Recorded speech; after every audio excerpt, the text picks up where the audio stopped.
Buenas tardes, profesora. Un gran saludo. Mi nombre es Juan Carlos Gallardo Pantoja. Soy alumno de Administración Pública Advanced y voy a dar inicio a la segunda parte del examen que lleva por título El proceso contable. La pregunta dice así: a continuación se presentan dos preguntas que deberá resolver y argumentar de acuerdo con lo solicitado y aplicando los conceptos que se desprenden de este tema. 1. Refiérase a la variación de la ecuación. Bueno, respondiendo a la primera pregunta, la variación de la ecuación contable puede sufrir diversas variaciones porque los valores que la componen corresponden a ingresos, egresos, recursos totales de la empresa que varían a diario debido a las operaciones económicas y productivas que realiza la organización para poder funcionar. La ecuación contable permite calcular el capital disponible, las deudas y el valor total de la compañía. Los tres elementos de la ecuación son el activo, el pasivo y el patrimonio, los cuales definiré ahora. El activo consiste en el dinero líquido o prestado y en los bienes, por ejemplo, el dinero en efectivo en caja, mobiliario y máquina. El pasivo consiste en el total de deudas y obligaciones a corto y a largo plazo, por ejemplo, el pago de intereses por un préstamo del banco a saldar a 5 años. El patrimonio consiste en el valor total de los recursos de la empresa descontando las deudas, por ejemplo, el edificio, las máquinas, el dinero, las acciones, entre otros. En cuanto a la ecuación contable, esta se define como el activo igual el pasivo más el patrimonio.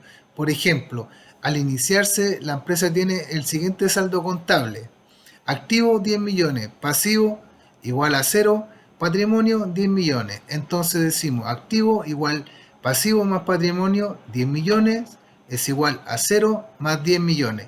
Las variaciones de la ecuación pueden ser pasivo igual activo menos patrimonio. Entonces, por ejemplo, a partir del estado contable inicial adquiere un crédito de 1 millón de pesos. Pasivo, 1 millón, dinero prestado que genera deuda. Activo, 11 millones, 10 millones inicial más el millón del crédito. Patrimonio, 10 millones. Pasivo igual activo menos patrimonio. Entonces, 1 millón es igual a 11 millones menos 10 millones. Patrimonio igual activo menos pasivo.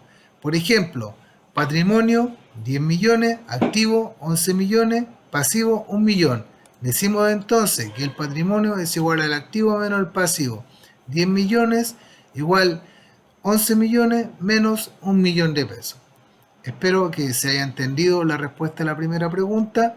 Ahora voy con la pregunta número 2 que dice así: explique la diferencia de los asientos contables de apertura respecto a los distintos tipos de empresas, ya sea de personas, de sociedades, de capital, etc.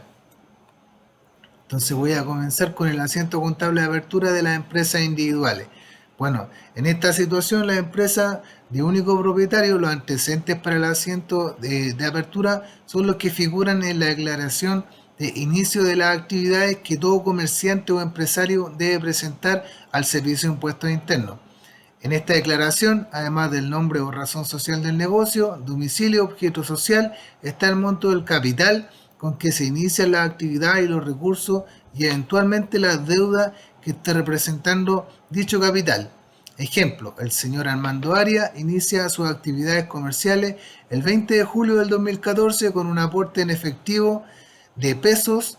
El señor Bernardo Briones inicia su actividad el 2 de enero del 2015 aportando una camioneta avaluada en pesos y 7 letras por pagar con vencimientos mensuales, el último día de cada mes, por peso de cada una. Estas letras corresponden al saldo del crédito obtenido para comprar una camioneta.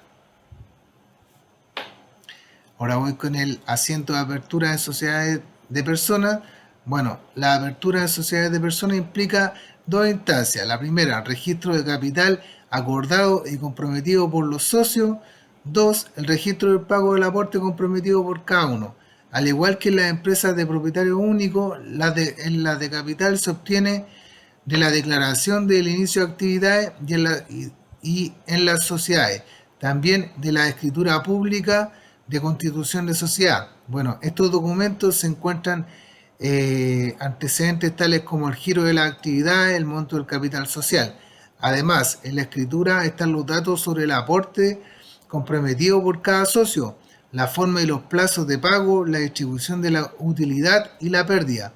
El aporte comprometido por cada socio da origen al capital social, el cual se registra en el libro de inventario, balance de calidad de inventario inicial y luego se procede a registrar los asientos en el libro diario. Ejemplo, con fecha 25 de septiembre de 2014 se constituye la sociedad de personas denominada Ilustración Limitada, con 3 socios, según el extracto de escritura de capital.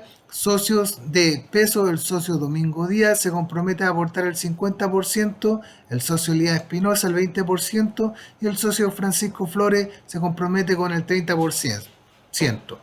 Bien digo, el socio Domingo Díaz efectúa el pago en efectivo al constituirse la sociedad. El socio Elías Espinosa aporta un furgón avaluado en pesos y una deuda documentada con letras por peso. El socio Francisco Flores aporta su propio negocio en marcha, el cual tiene el siguiente resumen de inventario: muebles de oficina y sala de venta en pesos, mercadería al costo en pesos, cuentas por cobrar a clientes en pesos, saldo de un préstamo por pagar al banco en pesos, deudas pertinentes por compra de mercadería en pesos. En cuanto al asiento de apertura en sociedades de capital, bueno, en estas sociedades de capital, la más conocida en nuestro medio es la sociedad anónima. Por ello, en este punto, los asientos de apertura se referirán a la iniciación de actividad en este tipo de sociedad, considerando la siguiente secuencia: autorización del capital, suscripción del pago del capital, o esta secuencia tiene relación directa con la normativa que rige la sociedad anónima.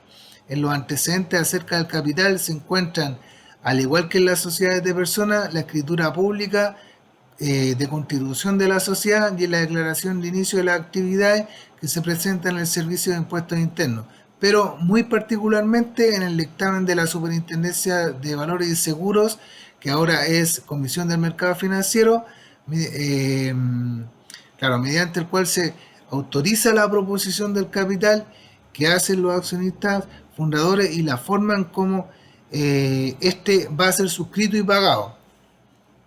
Ya, en cuanto a la suscripción del capital, consiste en ofrecer y colocar acciones en el mercado. La colocación de las acciones implica el compromiso de las personas naturales o jurídicas de comprar parte del capital accionario cuando la venta de las acciones o los accionistas se efectúa, bien digo, al valor nominal que éstas tienen.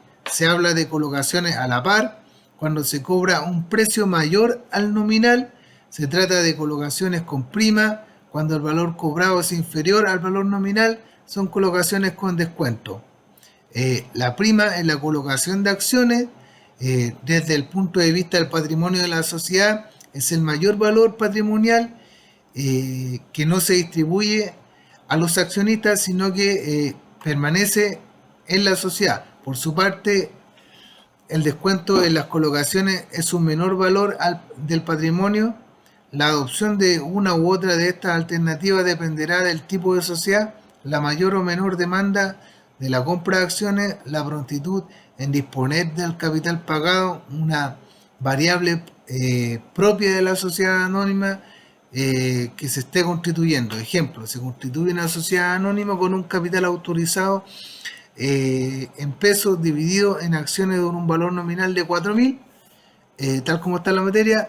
Cada una se suscribe un 60% del capital autorizado a la par. Las acciones pagan en efectivo el 40% del capital suscrito. Bueno, con esto doy término a la respuesta número 2 del examen, esperando que de alguna forma se haya entendido, ya que es mucho más fácil quizás explicarlo en un papel que explicarlo muchas veces de forma oral, porque si bien las definiciones de estos no son como muy resumidas, entonces al ser un poco más larga cuesta más explicarlo, pero espero que se haya entendido de la mejor manera posible, esperando, profesora, que usted se encuentre muy bien, que tenga una buena tarde, un gran saludo.